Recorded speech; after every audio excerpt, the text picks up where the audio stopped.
Qu'on ne rentre pas à la commission comme ça, tu dois obligatoirement t'enregistrer. Bonjour, j'aimerais avoir mon badge pour entrer à la commission. Voilà. Vous pouvez vous inscrire, s'il vous plaît? Voilà, s'il vous plaît. Merci.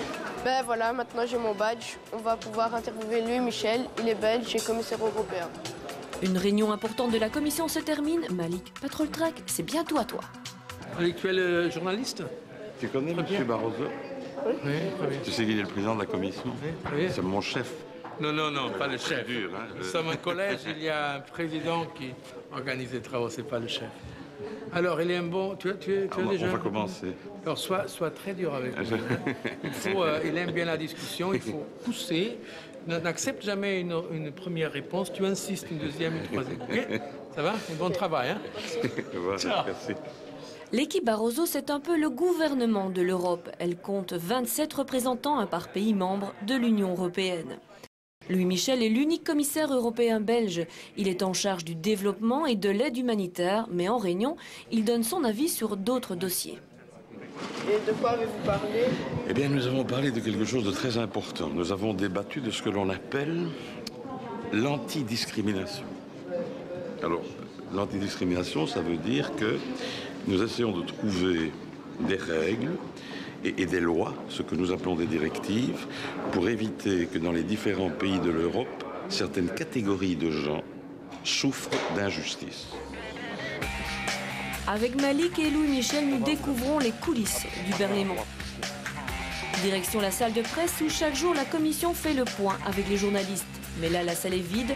Malik en profite pour poser quelques questions.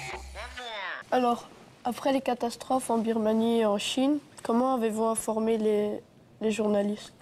Eh bien, d'abord, tu dois savoir qu'ici en Belgique, il y a 2000 journalistes internationaux qui vivent ici.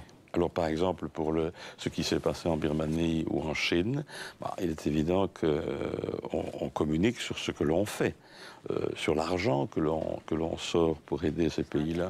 Et nous sortons beaucoup d'argent. Nous sommes ceux qui donnons le plus en termes d'aide au développement. Par exemple, sur 100%, il y a 56% de l'aide mondiale qui vient de chez nous. En 2007, l'Union européenne aura déboursé 46 milliards d'euros pour l'aide au développement.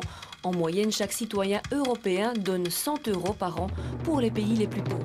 Est-ce que vous rencontrez des enfants du pays dans lequel vous allez? Ah oui, très souvent.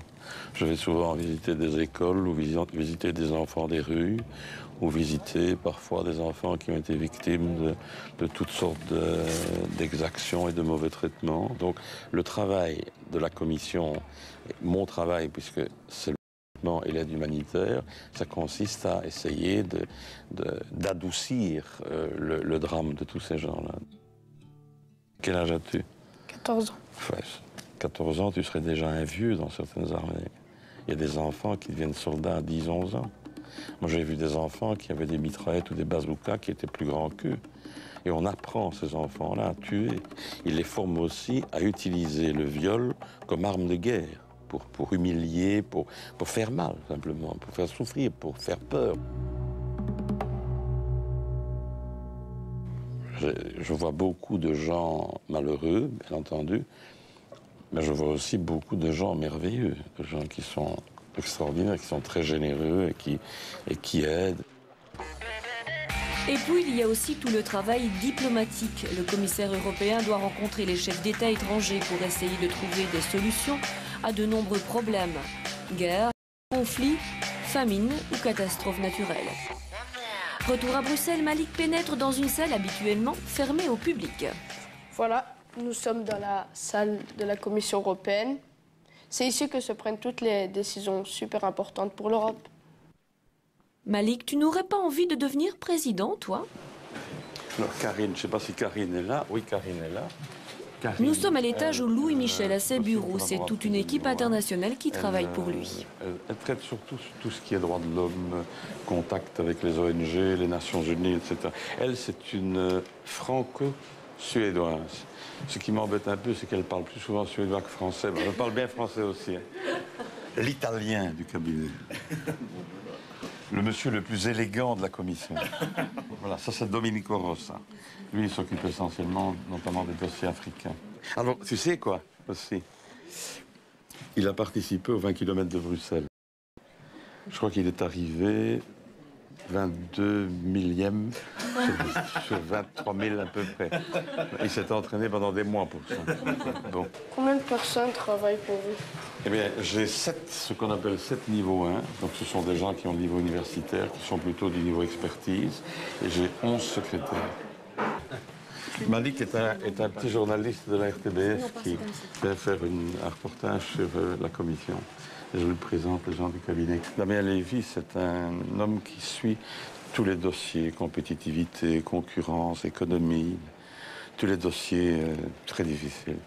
Donc, mes collaborateurs suivent chaque dossier pour que je puisse, dans la commission, discuter avec mes collègues, éventuellement dire que je ne suis pas d'accord ou dire que je suis d'accord ou faire modifier certaines choses. Ça, c'est une discussion comme il y a dans un gouvernement classique. De ses voyages, Louis Michel ramène plein de souvenirs. Il est passionné d'objets qu'il achète ou qu'il reçoit. Ça, j'ai reçu du président du Togo. Tu vois ce que ça incarne? C'est l'amitié entre le Togo, ce sont les couleurs et le drapeau du Togo, et l'Europe. Ça, c'est un bronze du Burkina Faso. Et ça, je vais l'offrir à une école à Ottignies, et qui a développé un projet de coopération avec le Burkina Faso. Ça, c'est de Kigali. J'ai acheté ça à Kigali, c'est au Rwanda. Vous savez avec quoi c'est fait, ça? Personne ne sait avec quoi c'est fait, ça. C'est fait avec de la bouse de vache. Je voyage énormément. Je suis presque tout le temps parti. Donc, voyage, à mon avis, presque la moitié du temps, je suis parti. Ces dernières semaines, on a beaucoup parlé de la faim qui menace les habitants les plus pauvres avec l'augmentation des prix de l'alimentation. Que pensez-vous de cette situation? D'abord, que peut faire l'Europe? L'Europe, énormément. Nous allons dépenser 500 millions d'euros rien que pour l'urgence, c'est-à-dire pour apporter des rations de nourriture dans l'urgence, là où les gens ne savent pas y accéder, ne savent plus le payer. Mais à côté de ça, nous allons dépenser des sommes considérables pour permettre aux pays pauvres qui ne produisent pas assez de nourriture pour nourrir leur population, d'arriver à être ce que l'on appelle autosuffisant, c'est-à-dire à produire assez de nourriture que pour nourrir toute leur population. Dernière question, si il vous restait une décision à prendre, n'importe laquelle. Quelque part, si j'avais le pouvoir d'obliger les États riches, je les obligerais à doubler l'aide publique au développement. Et dans nos pays, par exemple, on gaspille tous les jours. Je suis sûr que toi aussi, moi aussi, toutes les personnes de ta classe, tous ceux que tu connais dans ton entourage, on gaspille tous les jours de la nourriture dans des quantités qu'on n'imagine pas. Par exemple, rien qu'en Angleterre, uniquement en Angleterre, on jette tous les jours plus de 1 million de pots de yogourt. Tous les jours. Tous les jours.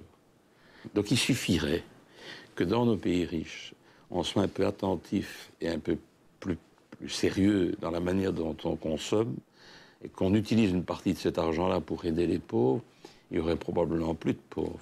Ça.